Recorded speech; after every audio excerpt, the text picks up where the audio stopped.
Dans quel état d'esprit tu abordes cette Coupe de France où, où il y a eu un parcours qui, j'imagine, est resté dans vos mémoires un peu l'année dernière? Comme l'année dernière, je pense qu'on va mettre beaucoup d'engagement contre une équipe de N3 d'Ivry. On a failli se faire surprendre l'année dernière contre une R1, donc la différence de division n'importe pas. On va tout donner et on va essayer de faire le même parcours que l'année dernière. Un parcours qui avait été quand même très solide face aux plus petites équipes. Tu parles d'un parcours contre une R1 qui avait été un peu compliqué, mais globalement, vous aviez su être sérieux à chaque fois, appliqué, motivé. Ouais, globalement, les matchs, on les a mis en œuvre de la même des manières, c'est-à-dire une bonne vidéo, une bonne semaine d'entraînement, sans forcément travailler moins, garder cette continuité pour essayer de gagner le maximum de matchs en Coupe de France et d'aller le plus loin possible. Ça correspond, enfin c'est presque pas surprenant quand on voit votre état d'esprit, enfin l'état d'esprit du groupe en général, à la limite la coupe ça peut vous convenir également quoi, il n'y a pas de surprise par rapport à ça. Non, la coupe, ça convient à tout le monde. Je sais que personnellement, l'année dernière, ça m'a remis dans le droit chemin, où les gens qui ont des fois peu de temps de jeu, ça permet aussi de se montrer et de montrer au coach ses qualités. Donc ça va être un match important individuellement, mais un match très important collectivement pour s'assurer de bonnes conditions pour la suite. Quelle importance ça a dans une saison de faire un bon parcours en coupe et quelle importance tu penses que le parcours de l'année dernière a eu dans cette très bonne saison en nationale qui a abouti à la montée? Bah, ça garde une continuité.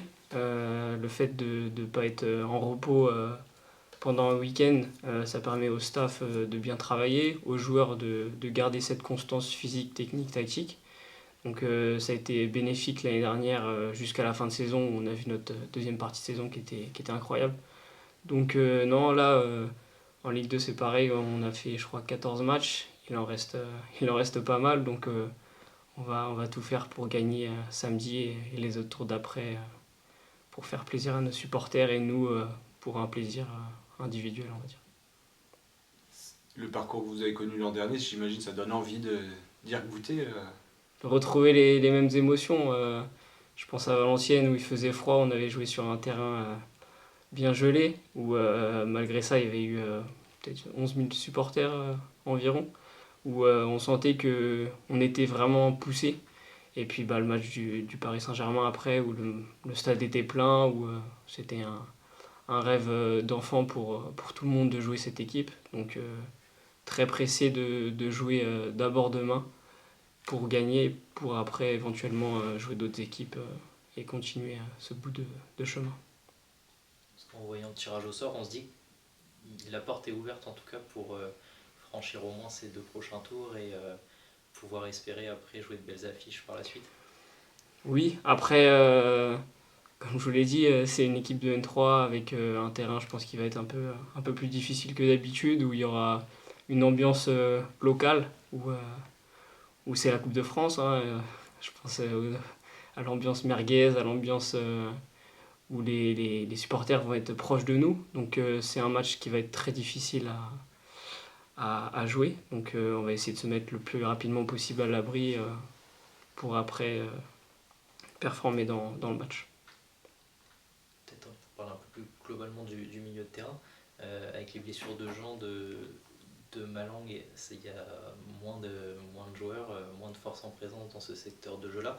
Comment tu appréhendes cette chose-là? Bah déjà, c'est triste pour Jean et Malang qui nous ont fait énormément de bien durant cette première partie de saison. D'ailleurs, les deux se sont fait opérer, donc j'espère un bon rétablissement et qu'ils reviennent le plus vite possible parce qu'ils nous permettent cette force collective.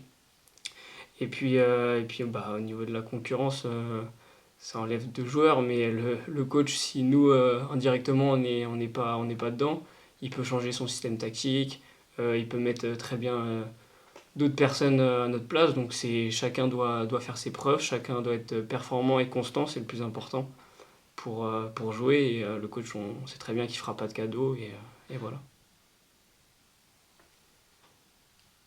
Ok, Merci. c'est Merci. Merci toi.